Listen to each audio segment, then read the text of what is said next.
नमस्कार, जोहार। भारत न्यूज 24 देख रहे हैं आप। मेरा नाम अभिषेक भारती है। उलगुलान, जब भी आप उलगुलान का जिक्र करेंगे तो आपको पता होना चाहिए कि उलगुलान क्यों हुआ। उलगुलान भगवान बिरसा ने किया था सूदखोरों के खिलाफ, महाजनी प्रथा के खिलाफ, जमींदारों के खिलाफ, जिनके उत्पीड़न से झारखंड का किसान, झारखंड का आदिवासी करा रहा था। दिशोम गुरु शिबू सोरेन, जिनका पूरा जीवन ही सूदखोरी, महाजनी के खिलाफ लड़ाई में व्यतीत हुआ है। शिबू सोरेन ने हमेशा से महाजनी प्रथा के खिलाफ, सूदखोरी के खिलाफ युद्ध किया। लेकिन आज शिबू सोरेन, दिशोम गुरु शिबू सोरेन के पुत्र हेमंत सोरेन झारखंड के मुख्यमंत्री हैं। पर झारखंड के कोने कोने में महाजनी और सूदखोरी व्याप्त है। मेरे बगल में आप एक शख्स देख रहे होंगे, आप नहीं जानते होंगे कि यह शख्स कौन है, क्योंकि यह कोई बहुत बड़ा शख्स नहीं है। ना यह शख्स हेमंत सोरेन है, ना यह शख्स बाबूलाल मरांडी है, ना यह शख्स सुदेश महतो है, ना यह शख्स जयराम महतो है। तो फिर कौन है यह शख्स? यह शख्स वही है जिसको आपने प्रेमचंद की कहानियों में जमींदारों से शोषित होते हुए देखा। यह शख्स वही है जो पूस की रात में ठंड से ठिठुरता हुआ मर गया। यह शख्स वही है जो बलराज साहनी की 2 बीघा जमीन में अपने बच्चों के लिए लड़ता लड़ता अपने जमीन का कर्ज चुकाता चुकाता मर गया। जी हां, यह आम आदमी है। इस आम आदमी की कहानी समझने के लिए आपको एक रिपोर्ट देखनी होगी। वो रिपोर्ट हम आपको दिखा रहे हैं। सबसे पहले ये एक्सक्लूसिव रिपोर्ट देखिए। राजवंशी रांची के रहने वाले हैं। राजवंशी प्रसाद एक प्राइवेट कंपनी में नौकरी किया करते थे। बड़ी मुश्किल से इनका गुजर बसर होता था। कोरोना काल में वो नौकरी भी छूट गई। इन्होंने अपनी जिंदगी की सबसे बड़ी गलती भी इसी दौरान कर दी। इन्होंने रांची के चुटिया में रहने वाले 2 सूदखोरों से पैसे उधार ले लिए। आगे की कहानी सुनिए खुद उनकी जुबानी। सर, मामला ये है कि हम 2 आदमी से पैसा लिए थे, एक रुपेश सिंह से और एक दिनेश राय से।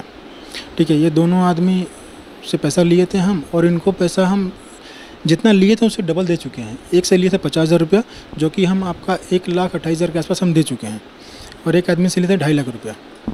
वो किसी दूसरे को देने के लिए थे, हमारे फ्रेंड्स ऑफिस में, उनके लिए। तो उनसे 2.5 लाख रुपये लिए थे और उनको हम 5,52,000 रुपये दे चुके हैं। और अभी भी पैसा के लिए वो प्रेशर बनाए हुए हैं, बोल रहे हैं कि तुम्हारा जमीन पे कब्जा कर लेंगे। सुना आपने, राजवंशी प्रसाद 50,000 रुपया उधार लेने के बदले अब तक 1.5 लाख रुपए चुका चुके हैं। फिर भी कर्ज है कि खत्म होने का नाम नहीं ले रहा। वहीं दूसरे सूदखोर से इन्होंने 2.5 लाख लिए थे, जिसके बदले वो 5.5 लाख दे चुके हैं, पर कर्ज अब भी बाकी है। सुनिए सूदखोर कैसे कर्ज लेने वालों पर दबाव बनाते हैं इस ऑडियो में। हम बोले सोमवार को देंगे आपको, हम बोले सोमवार को देंगे ब्याज पे पैसा लेने के लिए। तो आपको बोले आपको दिए ना जी, दे रहे हैं ना, आपको 3 महीना का बाकी है।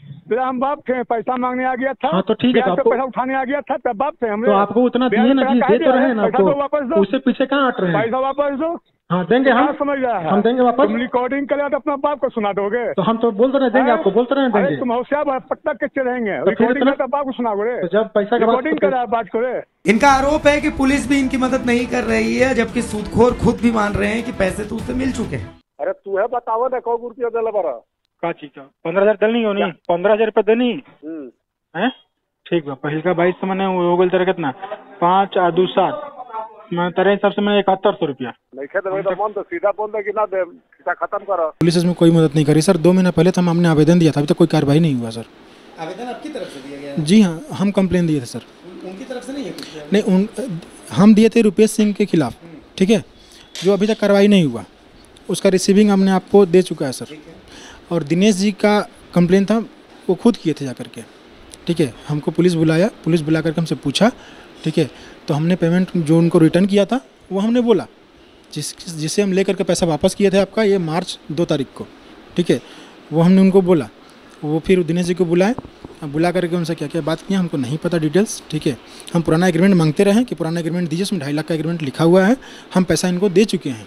तो क्या जिस सूदखोरी और महाजनी के खिलाफ भगवान बिरसा और दिशोम गुरु शिबू सोरेन आजीवन लड़े, वो झारखंड को ऐसे ही खोखला करती रहेगी? भारत न्यूज 24 भी आज एक उलगुलान करता है इन सूदखोर और महाजनों के खिलाफ। जब तक तोड़ेंगे नहीं तब तक छोड़ेंगे नहीं। भारत न्यूज 24 के लिए रांची से अभिषेक भारती की रिपोर्ट। आप समझिए, देखिए, अच्छा दिन बुरा दिन, अच्छे बुरे दिन तो सबके साथ आते रहते हैं, उधार पैंचा ये तमाम चीजें, कर्ज, ये चीजें भी चलते रहती हैं।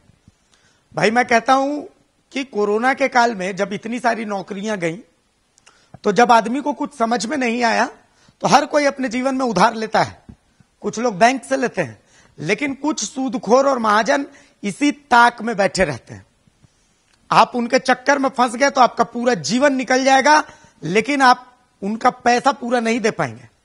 और फिर एक आंकड़ा मैं आपको बताता हूं कि पिछले 1 महीने में सिर्फ रांची में 20 से ज्यादा लोगों ने खुदकुशी की कोशिश की है, सिर्फ इन सूदखोरों और महाजनों के चक्कर में।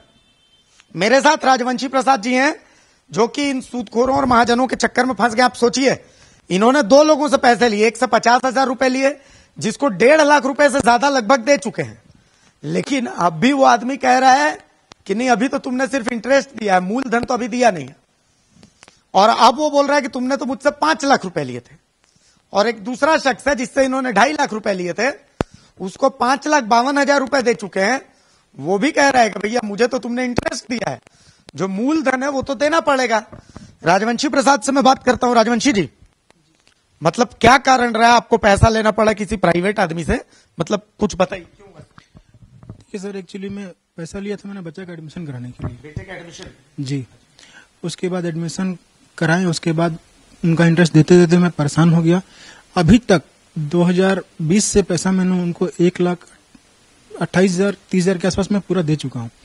अभी भी वो घर पे आकर डेली तमाशा करते हैं, डेली बेइज्जती करते हैं, मारने पीटने की धमकी देते हैं, है ना। मैंने उनके खिलाफ थाना में भी आवेदन दिया, ठीक है, जो कि आप देख सकते हैं, मैंने आपको भेजा हूँ वो। उसके बाद भी कोई एक्शन नहीं लिए वो लोग। अच्छा, आप थाना गए तो थाना में क्या हुआ? मतलब थाना में जाके आपने क्या आवेदन में क्या लिया? आवेदन में हमने जितना पैसा दिया सारा कुछ जोड़ करके उसका सारा फोटोकॉपी लगा करके मैंने थाना में जाके जमा किया। उसका रिसीविंग भी आपको दिया हम, लेकिन आज तक कोई कार्रवाई नहीं हुआ। मतलब थाना क्या बोला? थाना कुछ बोला ही नहीं। थाना बोल रहा है कि ठीक है हम देखते हैं। उसके बाद आज से तकरीबन 1.5 महीना हो गया, अभी तक कुछ कार्रवाई नहीं हुआ। मतलब थाना में हुआ क्या था? दोनों पक्ष को बुलाया गया था, वो दोनों लोगों को?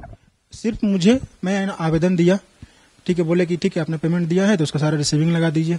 हमने सारा रिसीविंग का फोटोकॉपी लगाया, सब कुछ दिया, ठीक है। बोले कि ठीक है जाइए आपको बुलाएंगे। उसके बाद कोई भी आज तक कभी बुलाए नहीं वो लोग, ठीक है। आपको गाली गलौज भी कर रहे हैं? घर पर आकर सर डेली सुबह आते हैं, मेरे घर के पीछे में दूध लेते हैं, वो आकर के डेली गाली गलौज कर रहे हैं, मारने पीटने की धमकी देते हैं, बोलते हैं कि पैसा दो नहीं तो तुमको फिर कौन किसके पास जाएगा, तुम एसपी के पास डीएसपी के पास जाओ, सब देख लेंगे हम क्या कर लेगा। वो लोग सारा कुछ कर रहे हैं। डर लग रहा है सर? डर लग रहा है सर कि कभी भी आकर के वो मारपीट करवा देंगे सर। यही घर के बगल में रहते हैं, क्या करेंगे। एक बात बताइए, आपने कितने कितने पैसे लिए, इसका प्रूफ, मतलब कोई एग्रीमेंट कुछ हुआ था? इतना % इंटरेस्ट है, क्या है कुछ? नहीं सर, कोई उसका मैंने कोई परसेंटेज का जिक्र लोग नहीं किए हैं। हाँ, 2.5 लाख रुपए जिनसे मैंने लिया था, जो कि दिनेश राय जी हैं, उनका एग्रीमेंट था। वो थाना में एग्रीमेंट का कॉपी सबमिट नहीं किए हैं। उस एग्रीमेंट में क्या लिखा? उस एग्रीमेंट में लिखे थे कि 2.5 लाख रुपए आप कर्ज के तौर पर ले रहे हैं और आप कुछ दिन में लौटा देंगे। उसमें कुछ इंटरेस्ट का जिक्र? नहीं सर, उसमें कोई इंटरेस्ट का जिक्र नहीं था। नहीं। अब वो इंटरेस्ट मांग रहे हैं, कितना % इंटरेस्ट मांगता है? वो 7% इंटरेस्ट मांगते हैं। 7%? जी सर। हर महीने? हर महीने सर, हमने हर महीने उनको पैसा दिया है। तकरीबन हम 2020 में लिए थे पैसा, 2020 में हम पेमेंट लिए थे, 2020 में पैसा लिए थे और अभी तक उनको हम 5,52,000 रुपये दे चुके हैं सर। 2.5 लाख का 5,52,000? जी सर, ठीक है। आपके पास क्या प्रूफ है, आप इतना दिए हैं? उसका प्रूफ यही है सर कि उनका जो रिकॉर्डिंग है वो हमको दिए हैं सर। उसमें वो 5 महीने का बकाया बोल रहे हैं, ठीक है। 5 महीने का बकाया, सो जब उतना परेशान कर सकते हैं 5 महीने का बकाया में, तो सोचिए 2020 से अगर पैसा हम नहीं देंगे तो क्या करेंगे सर। अच्छा, एक जो आप ऑडियो भेजा उसमें तो वो बोल रहे हैं कि आपने 1 भी रुपया नहीं दिया है और 5 लाख रुपए का बकाया, और वो एक ब्लैंक चेक का जिक्र कर रहे हैं। उसमें क्या है सर? ब्लैंक चेक कौन है वो, पहले नाम बताइए, क्या नाम उनका? देखिए सर, वो रुपेश जी हैं। रुपेश जी सर, रुपेश सिंह है, ठीक है। वो बोल रहे हैं क्या कि आपने वो थाना में हमने लिख कर दिया है कि हमने एक ब्लैंक चेक भी दिया हमको, वो जबरदस्ती ब्लैंक चेक भी लिए, बोले कि नहीं चेक दीजिए, आधार कार्ड दीजिए, ठीक है। तो हमने दिए, उसके वजह में 50,000 रुपये मुझे दिए, ठीक है। 50,000 रुपये सर एक बार में करके नहीं दिए, ठीक है। कभी 10,000 दिए, कभी 2,000, कभी 30,000, ऐसे करके हमको 50,000 पूरा है वो, ठीक है। और उनको हर महीना पैसा किसी भी हाल में उनको 1 से 10 तारीख के अंदर चाहिए। नहीं देने पर वो बहुत धमकी देते थे, ठीक है, लेकिन फिर भी चलिए हम पैसा दिए उनको, ऐसा नहीं कि पैसा नहीं दिए। सारा का मेरे पास फोटो कॉपी पेमेंट का जो एडवाइस है सब कुछ है, हम सब दिए थाना में, और थाना में लिख करके दिए हैं कि किस महीने कितना पैसा दिए, किस महीने कितना पैसा दिए हैं, सारा कुछ दिए हैं। उसमें हमने लिखा, थानेदार ने पूछा मुझे कि आपने एक चेक ब्लैंक दिए हैं? बोले हाँ ब्लैंक चेक दिए सर, इसमें लिखे हैं हम, है ना। बोले ठीक है जाइए, आपको बुलाएंगे हम, लेकिन आज तक नहीं बुलाएं सर। बोले आपके साथ कभी मारपीट भी करने की कोशिश हुई? मारपीट सर ऐसा कि मुझे लगा कि सर वो उस दिन तो मैंने कि क्या बोले सर, एक दिन अभी आज से कुछ दिन पहले तकरीबन ये थाना में एप्लीकेशन देने से 2-4 दिन पूर्व मुझे बुलाएं कि आओ घर पे हिसाब करेंगे, हिसाब करते हैं, तुम आओ, ठीक है। हिसाब करने के लिए बुलाएं। वहां पर क्या हुआ कि टेबल के ऊपर में साइलेंसर रखे हुए थे, ठीक है। साइलेंसर मतलब? गाड़ी का साइलेंसर, अच्छा। वो रखे हुए थे सामने में, ठीक है। और किसी एक आदमी को और बुलाए थे, ठीक है। वहां पर हम गए तो वो लोग बोल रहे थे कि देखो ये इसी से तुमको मार देंगे, ठीक है। और आज तक क्या बोले कि हर बार धमकी देते हैं, तुमको जिसको जाना जाओ, एसपी के पास जाओगे, डीआईजी के पास जाओगे, जिसके पास जाना जाओ, कौन क्या मेरा कबाड़ लेता है हम देख लेते हैं सर। ऐसे ऐसे तो धमकी देते हैं सर। बच्चे लोग को भी मारने पीटने की धमकी देते हैं, घर पर जाकर गाली गलौज कर रहे थे पूरा एक दिन, आस पड़ोस के लोग पूरा देख करके वो ऐसे कर रहे थे। क्या बोले, मुझे तो मैंने कि हर दिन घुटन होता है सर। क्या बोले, डर में रहते हैं कि कब क्या करवा देंगे, कब क्या करवा देंगे। वो ऐसे दबंगगिरी दिखाते हैं। क्या करते हैं आप वैसे, काम धाम क्या है? सर हम प्राइवेट जॉब करते हैं सर, ठीक है। सैलरी मुझे 15,000 रुपये का सैलरी मिलता है। 15,000 रुपए? जिसमें घर किराया देना है, ठीक है, और अपना घर खर्च भी चलाना है, बच्चा लोगों को पढ़ाना लिखाना सब उसी में है सर। तो आप कर्जा लेते समय सोचे नहीं थे कि कैसे रिटर्न करेंगे, क्या करके? हाँ सर, ये सोचे थे कि हाँ पीएफ निकाल करके हम उनको पेमेंट कर देंगे, ठीक है। लेकिन एक्चुअली में क्या हुआ कि लॉकडाउन हो गया, लॉकडाउन के बाद से परेशानी हो गया, इसके चलते मेरा सारा चीज चुका नहीं पाया हम, ठीक है। लेकिन हाँ हर महीना पैसा उनको हम देते गए हैं, 1,28,000 के आसपास हम दे चुके हैं टोटल पैसा। अभी भी बोलते हैं कि नहीं, हम उनको रिक्वेस्ट भी किए कि सर मुझे छोड़ दीजिए, अब पैसा हम नहीं दे पाएंगे, नहीं कर पा रहे हैं। बोले कि नहीं, अभी तो तुम इंटरेस्ट ही दिए हो, मूल पैसा तो देना तुम्हें, ठीक है। बोलते हैं कि तुम जो चेक दिए उसमें 5 लाख रुपए भर के हम दे देंगे। रुपेश जी का नंबर है आपके पास, फोन लगाइए एक बार, बात करेंगे हम लोग उनसे। आपके बड़े भाई बनके मैं बात करूंगा। देखिए तो समझिए इस बात को, 2 लोगों से इन्होंने कर्ज लिया, एक रुपेश राय है, एक दिनेश राय है ना, रुपेश सिंह है, एक रुपेश सिंह है, एक दिनेश राय है। दोनों से इन्होंने कर्जा लिया। एक सब रुपेश जी से 50,000 रुपए लिए, 50,000 रुपए के बदले लगाइए उनको फोन लगे। पहले रुपेश जी से हम लोग बात करते हैं, कोशिश करते हैं इनके बड़े भाई बनकर हम लोग बात करने की कोशिश करते हैं। स्पीकर में करेंगे फोन। रुपेश जी को कॉल जा रहा है हम। रुपेश जी। हाँ जी भैया नमस्ते। नमस्ते, कौन भैया? हम राजवंशी जी का बड़ा भाई बोल रहे हैं। क्या नाम हुआ आपका? भैया हमरा अभिषेक नाम हुआ। अच्छा। अब भैया कह रहे ना कि देखिए ना इसका तबीयत गड़बड़ा गया है, तो मैंने पैसा ही कह रहा है कि पूरा तो ही दे दिया है, तो भैया रहम करते ना थोड़ा सा। हम क्या करें बताइए? भैया ये तो कह रहा है कि 50,000 रुपया मात्र लिया था, आज 1.5 लाख रुपया दे दिया। भैया बहुत हम लोग गरीब लोग हैं। हाँ तो ऐसा करिए ना, हाँ कि आपकी मदद कर दिए इसको, गरीब है तो। भैया हम तो हम गाँव से आज आए हैं। भैया हाँ आप कहूँ काम करते हैं तो हराम का काम करते हैं कि पैसा लेते हैं भैया ना। भैया तो दे नहीं दिया आपका पैसा। भैया घर दुकान में राशन खरीदे जाते हैं तो पैसा लेते हैं, देते हैं ना भैया कि फ्री में। भाई बहुत दिन से राशन ले लिया, पैसा नहीं देंगे। आपसे 50,000 में लिया था भैया। भैया किसी का मकान में रह रहे हैं 5 साल से, तो भैया बाप का मकान हो गया ना, कि बहुत दिन से किराया देते हैं। 50,000 में लिया था भैया, ये ज्यादा लिया था, 50 में लिया था। 5 लाख लिया है, तो ये हमको बोल रहा 50,000 लिया है। चेक दिखा देंगे 5 लाख का। 5 लाख का चेक दिखा देंगे। न वो तो ही कह रहा है कि आप लिए थे, इससे खाली थे। तो नियत खराब कर रहा है ना। इसका हम क्या थे? साला कौन थे? इसका भाई थे, हाँ। इसका जीजा जी थे, किसका कौन लगते थे जब मेरे पास आया था पैसा लेने के लिए? तो भैया आप बोला रहम कर दीजिए ना। तो भैया आप इसका घर पर ना वैसे कर रहे हैं, गाली गलौज कर रहे हैं भैया इसको ना। एक मिनट भैया, आप आए बहुत बड़ा नेता बन के मेरे पास बन के, सहानुभूति जगह है, दम में है तो इसको मदद कर दीजिए। अगर सहानुभूति करना है तो इसको मदद कर दीजिए, डूबा हुआ इंसान को।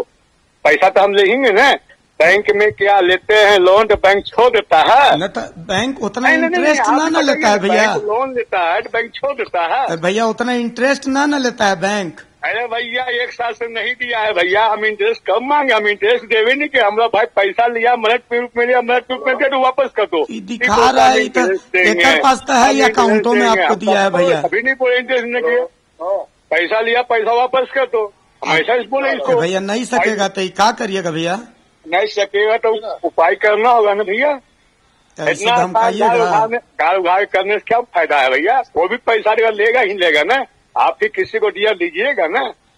हाँ, वो तो है। हम 1 महीना छोड़ दिए, 2 महीना, तो इसका हम बाप थोड़ी है, इसका भाई थोड़ी है, इसका हम परिवार थोड़ी है कि हम इतना सुचिंता बनेंगे।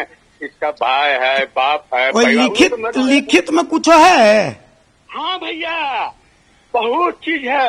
अच्छा, आइए थोड़ी है भैया। हाँ, आइएगा, फैया लीजिएगा लिखित में। आप नेता बन रहे हैं, हाँ, काबिल बन रहे हैं, ज्यादा काबिल बना दे दीजिए। नहीं भैया, हम गरीब आदमी, हम ना काबिल बन रहे हैं भैया, हम गरीब आदमी ना काबिल ना भैया। सुनिए ना भैया, आपको फुटपाथ कार्य समझिए क्या भैया? नहीं नहीं, हम तो गरीब आदमी, हम तो खाली आपसे निवेदन कर रहे हैं भैया। भैया, आप मेरे से बात करना है, इससे पूछे, उससे पूछते हैं। इकाई मेरे बगल में बैठे हैं, ये मेरे बगल में बैठे हैं। आप 5 लाख रुपए लिए उनसे? नहीं, 50,000 रुपये हमको दिए। ये बोल रहे 5 लाख रुपए लिए आप उनसे। चेक काट के 5 लाख का। अभी हम बताइए, 15,000 रुपये सैलरी में आपको इंटरेस्ट हम नहीं दे पाते थे, तो आप हमको 5 लाख रुपए कैसे दे दिए? सब डाटा है मेरे पास भैया। अच्छा, होशियार बनते हैं भैया, कौन थे?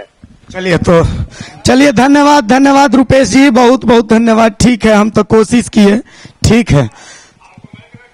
तो कुल मिलाकर के ये रुपेश जी थे जो कि कह रहे हैं कि इन्होंने 5 लाख रुपए लिए हैं, और इनका कहना है कि भाई मेरी इतनी तनख्वाह ही नहीं थी कि मैं 5 लाख रुपए लूंगा। और इन्होंने ये देखिए, ये सारे डॉक्यूमेंट्स दिखा रहे हैं कि भाई इन्होंने मात्र 50,000 रुपए लिए थे और उसका इन्होंने पैसा भी दिया है, जो कि सारा ये डॉक्यूमेंट्स हमको दिखा रहे हैं, सारी चीजें दिखा रहे हैं। हाँ भाई, क्या कहेंगे? सर मैं दिखा देता हूँ सामने आपको कि ये पेमेंट कैसे मैंने इनको दिया हूँ। ठीक है, देखिए ये बोल रहे थे कि 1 साल से पैसा नहीं दिए हैं। ठीक है सर, ये आप देख लीजिए, सामने सारा प्रूफ है, उधर दिखाइए, स्क्रीन पे दिखाइए, ये सारा प्रूफ है सर, देख लीजिए, ये पेमेंट का डिटेल्स है। मैंने इनको हर समय पेमेंट इनको ट्रांसफर करते गया हूँ। हजार रुपए भी दिए हैं सर, 500 रुपए तक, वो 500 रुपए लेट फाइन के तौर पे वो लिए हैं 15 तारीख से पार होने के बाद। अच्छा, ठीक है, और देखिए सारा डिटेल्स है ये पेमेंट का। तो आपने लाइव देख लिया, आपने लाइव देखा कि कैसे इनको धमकी दी जा रही है। मैं बड़ा भाई बन के बात की है मैंने। हाँ बोलिए। ये सर देख लीजिए पूरा डिटेल्स। पेमेंट है, इसको रुक दीजिए, वो कुछ कॉल आ रहा है। हाँ ये देखिए, 1900 रुपए 500 रुपए भी आपने दिए हैं। वो लेट फाइन सर, वो 15 तारीख के बाद का लेट फाइन। तो कुल मिलाकर के ये एक शख्स हो गए। देख लिया आपने किस तरीके से उन्होंने बात की कि भाई क्या मैं बाप हूं उनका, क्या मैं जीजा हूं उनका, मेरे से क्यों उधार लिया उन्होंने। ये आप याद कीजिए, जो महाजनी प्रथा होती है वो यही होती है, इसी को कहते हैं महाजनी प्रथा।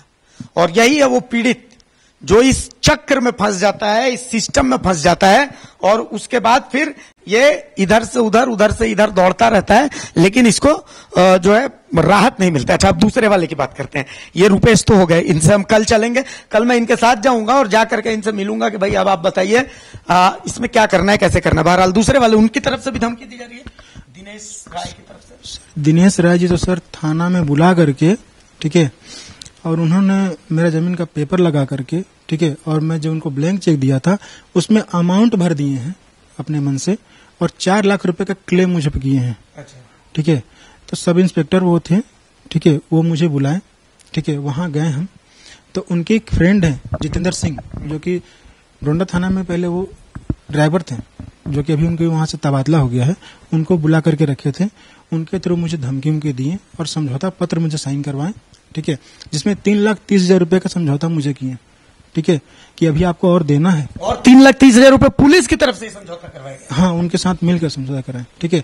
लेकिन सब इंस्पेक्टर के सामने जब हम गए तो उन्होंने हमको क्रॉस किया कि आपको ये ब्लैंक चेक दिया था तो आपने अमाउंट क्यों भरा इसमें। वो बोले कि नहीं ये अमाउंट भर दिए थे। वो कुछ बोले कि फिर हमको बाहर निकाल दिए, अपने कुछ बात किए। फिर हमको सब इंस्पेक्टर बोले कि आप चले जाइए, ठीक है, और वो पत्र लेकर के मैंने चले आया, ठीक है। और वो उनको क्रॉस किए, लेकिन कि आपका तो कोई बात मैच ही नहीं कर रहा है, आप इसमें लिखते हैं 4 लाख रुपए और समझौता पत्र में 3,30,000। उनकी तरफ से कोई दबाव दिया जा रहा है? 45 दिन का मुझे समय दिया गया है कि 45 दिन के अंदर अगर पैसा नहीं देंगे तो आपका जमीन कब्जा कर लेंगे और आपको जेल भेज देंगे। जेल भी भेज देंगे? जी सर। मतलब पुलिस अघोषित रूप से उनकी मदद कर रही है? जी सर, वो उनके हर मोड़ पर उनके जितेंद्र सिंह जो हैं वो मदद करते हैं। ये 45 दिन का जो मोहलत है वो कब खत्म हो रही है? ये 45 दिन का मोहलत सर आपका नेक्स्ट मंथ खत्म होगा सर। अगले महीने? जी सर, अगले मंथ खत्म होगा। तो अभी आप सक्षम है 3,30,000 रुपए अभी? सर मुझे अभी बच्चा का स्कूल फीस भरने के लिए पैसा नहीं है। बच्चा का 1 साल मुझे बैठाना पड़ा, उसका एडमिशन नहीं करा पाए। बच्चे को बैठा दिया? 1 साल नहीं करा पाए। अभी उसका एडमिशन कराएं, अभी उसको ड्रेस व्रेस खरीदने के लिए पैसा मुझे चाहिए। अभी मेरे पास पैसा नहीं है, लेकिन फिर भी मुझे धमकी दिया गया है। और घर का खर्च कैसे चल रहा है? घर का खर्च एक्चुअली में मम्मी का पेंशन आता है 1700 रुपया। रोइए मत। देखिए, कुल मिलाकर के एक आम आदमी की परेशानी आप देख रहे हैं। ये एक आम आदमी की परेशानी है जो एक चक्रव्यूह में फंस गया है। रोने की जरूरत नहीं है, भारत न्यूज 24 आपके साथ है। अभी मार्च में उनको दिनेश राय को 1.5 लाख रुपए दिया हूं मैं। कहां से दिए? 1.5 लाख रुपए दिए एक्चुअली। आपका वो सरकार जी हैं, वो 30,000 रुपया दिए थे। अच्छा, उधर फिर दूसरा तरफ मजबूरी में सर, जितेंद्र सिंह उनके साथ में बैठ के दारू पी रहे थे वहां पे। शाम को हमने एटीएम से पैसा निकाल करके उनको दिया 1.5 लाख रुपया, ठीक है। कुछ मतलब कि पैसा एक्चुअली में ये मुझे जरूरत नहीं था 2.5 लाख रुपए का। मेरे ऑफिस में काम करते थे कलीग, उनको दिया था। वो मजबूरी में थे, उनका ट्रांसफर हुआ था उड़ीसा से यहाँ पर। वो बोले कि मदद कर दो। उनके चक्कर में हम सब फंस गए। पहले आप पूछ लीजिए। वही पैसा आकर के वापस किए थे, वही पैसा उनको मैं वापस किया। पहले आप पूछ लीजिए। मतलब ये कर्ज आपने किसी और के लिए लिया? जी सर।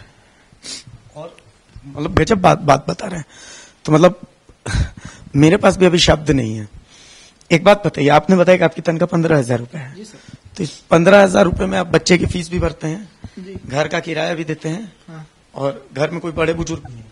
मेरी मम्मी है, उनकी देखभाल भी सब कुछ इसी में? मैं ही करता हूँ। सब कुछ इसी में? जी सर। और कहीं भी गांव जमीन जायदाद है जहाँ से चावल दाल वगैरह कुछ आता है? गाँव सर गांव एक्चुअली इतना दूर है ना कि वहां से जो आप राशन लाइएगा ना उसका भाड़ा ही लग जाता है उतना, इसीलिए नहीं। मतलब घर में किसी तरह आपको और कोई किसी तरह की मदद नहीं है? और उसमें फिर इनकी तरफ से ये टॉर्चर? जी सर।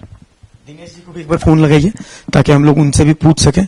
मैं बड़ा भाई बन के एक बार बात करूं उनसे, ताकि एक बार आपको भी देखना जरूरी है कि भाई किस नेचर के होते हैं ये सूदखोर। आप सोचिए कि 45 दिन का समय दिया गया एक शख्स को जिसके पास 15,000 रुपए की हर महीने पूंजी आती है। पूरे महीने ये मेहनत करता है तब जाके 15,000 रुपए आता है। 1 साल बच्चा पढ़ाई नहीं हो पाई इनके बच्चे की, स्कूल नहीं जा पाया क्योंकि फीस भरने के पैसे नहीं थे। 45 दिन का समय दिया गया है, कहां से भरेगा ये आदमी पैसा? सूदखोरों का ये जो पहला एपिसोड मैं आपको दिखा रहा हूं, अभी ऐसे बहुत सारे सूदखोर हैं जिनको हम पूरे झारखंड से पकड़ पकड़ के आपके सामने दिखाएंगे। इनके साथ मैं दिनेश जी से भी मिलने जाऊंगा और मैं मिलने उनसे भी जाऊंगा रुपेश जी से। अभी व्यस्त है, एक बार फिर से करिए कॉल। ये देखिए दिनेश जी को कॉल करने की कोशिश करिए। दिनेश जी को कॉल कीजिए। दिनेश जी को कॉल करने की कोशिश कर रहे हैं हम लोग ताकि उनसे बात कर सकें। बड़ा कोशिश करूँ। फोन काट दिया जा रहा है बार बार, इसलिए क्योंकि 45 दिन की मोहलत है। चलिए ठीक है, फोन काट दे रहे हैं वो आपसे 45 दिन के बाद ही बात करेंगे। तो अब आपको क्या लगता है, आपको क्या करना चाहिए? मतलब किसके पास जाइएगा फरियाद करने के लिए? आगे आपके पास क्या रहा? सर मेरा कोई नहीं सुन रहा है, मेरा कोई नहीं सुन रहा। डोंडा थाना भी गया, थाने के स्टाफ भी मिले हुए हैं उसमें, ठीक है, जो कि जितेंद्र सिंह है, उनके काफी करीबी है। उनके दिनेश जी के घर के बगल में उनका घर बनाया हुआ है, ठीक है, और वो लोग मिलकर काम करते हैं सब चीज। ऐसे में आप क्या कीजिएगा? आप आगे क्या सुसाइड करने के सिवा कोई जहर खा लेंगे? सब कोई घर में सब कुछ हो जाएंगे, क्योंकि कोई नहीं सुन रहा है। आपको मैंने दिया, डोंडा थाना का रिसीविंग दिया, कोई नहीं सुन रहा तो क्या करे सर, कहाँ जाए? देखिए, झारखंड सरकार आपको सुनेगी, झारखंड की 3.5 करोड़ की जनता आपको सुनेगी। कुछ कहना है तो कैमरे की तरफ देख करके कहिए। सर मुझे यही कहना है कि अगर इस मुल्क से निकल गया तो आज के बाद से किसी भी सूदखोर के पास मैं नहीं जाऊंगा। किसी को भी मैं आग्रह नहीं करूंगा कि सूद पे पैसा लो, क्योंकि ये लोग ऐसे हैं कि ये लोग जानते हैं, बर्बाद कर देते हैं। मेरे पास जितना जमा पूंजी था सब कुछ दे दिया। अपना घर तक नहीं, अपनी जमीन तक अब नहीं बेची। सर जमीन का पेपर जबरदस्ती रखे हुए हैं, अब कहां से देंगे? ये होती है देखिए सूदखोरी, और ये होता है उनका जो चक्र होता है वो चक्रव्यूह। उसी चक्रव्यूह में फंसे हुए हैं राजवंशी प्रसाद। तो ये आज पहला एपिसोड हमने आपके सामने रखा है। इस पहले एपिसोड में हमने आपको दिखाया कि कैसे झारखंड में सूदखोरों के चंगुल में आम आदमी फंसता चला जा रहा है, और हर तीसरा चौथा आदमी इन सूदखोरों के चंगुल में फंसा हुआ, क्योंकि अच्छे बुरे दिन सबके आते रहते हैं। लेकिन भारत न्यूज 24 ने ठान लिया है कि इन सूदखोरों के चक्रव्यूह को तोड़ेंगे। आम आदमी को राहत देना बेहद जरूरी है। ये सूदखोर कहते हैं कि नहीं हम तो मदद कर रहे हैं। अरे ऐसी मदद भगवान किसी को ना करवाए। क्या आप इनका घर दरवाजा सब कुछ बर्बाद कर रहे हैं, इज्जत तक नाश दे रहे हैं आप। फोन आ रहा है, शायद उन्हीं का आ रहा है। तो ये देखिए रुपेश जी का फोन आ रहा है, बात कीजिए आप। देखिए फोन आ रहा है, बात कीजिए आप। चलिए ठीक है। तो कुल मिलाकर के ये तस्वीर हमने आपको दिखा दी है। स्पीकर पे कर लीजिए रुपेश जी को, ताकि पूरी दुनिया सुननी चाहिए। रुपेश जी आपकी आवाज टीवी पर है, बोलिए। आपकी आवाज टीवी पर है, बोलिए। तो मेरी आवाज ये तो धमकी दे रहे हैं कहा जी हमको? आपको काहे के लिए धमकी देंगे? आपकी आवाज टीवी पर है, बात कीजिए। कारोबार कैसे चलता है? धमकी देने आप मीडिया होगी है, तो मीडिया होगी तो आम आदमी को धमकी देना शुरू करिएगा। आपको धमकी दी, आप टीवी पर है, आप धमकी हम टीवी पर है, ठीक है, मगर आप मीडिया आदमी होते हुए समझदारी नाम का चीज नहीं है। कारोबार कैसे चलता है समझदारी नाम की चीज नहीं है। सूद के पैसे खाना समझदारी है क्या? है कि हम मीडिया वाले सूद के पैसे खाना समझदारी है क्या? सूद का पैसा कौन खाया? सूद लेने वाला समझदारी, जो सूद पर पैसा लिया है पूछिए इससे। गच्छा है। कल आपके पास हम आ रहे हैं, कल आपके पास आ रहे हैं, लाइव टीवी में ही सारी चीजें दिखाई जाएंगी रुपेश जी। चलिए, तो बहुत शुक्रिया आपका। कल हम रुपेश जी के पास जाएंगे और रुपेश जी से हम लाइव बातचीत करेंगे, ताकि पूरी जो जनता है वो देखे, सरकार भी देखे कि भैया आखिर सच्चाई क्या है। सूदखोरों की सच्चाई सामने आनी चाहिए। बहुत शुक्रिया। फिलहाल राजवंशी जी आपका, आप हिम्मत रखें। सुइसाइड और इस तरीके की चीजें सोचने की जरूरत नहीं है। भारत न्यूज 24 आपके साथ है। फिलहाल मुझे इजाजत दीजिए। नमस्कार, जोहार।